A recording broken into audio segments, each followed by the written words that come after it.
Rasulullah nahai Fatimah anak lon nyalun ayah napa ayah nak wasif bak kata putra temannya yang pertama, hai anak mertua, apabila tidak urinang hamil dikura urinangnya dalam istighfarnya para malaikat Allah.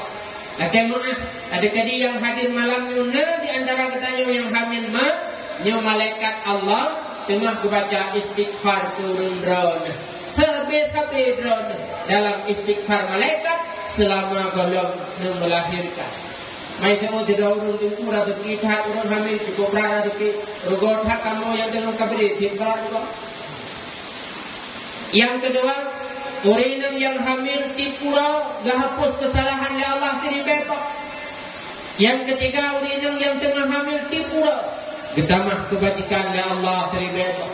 Bila mana urinang yang melahirkan bujuk pahala ya Allah bagaikan berjuang fi sabilillah. Dan bila urinang yang melahirkan gepampun dauta oleh Allah, glek lagi tidak bayi baru lahir bakmat. Yang terakhir dipegang oleh Rasulullah Bak Fatimah, hai anak mertua, bila tidak urinang melahirkan, mentebak melahirkannya adalah meninggal, maka urinangnya adalah syahid akhirat.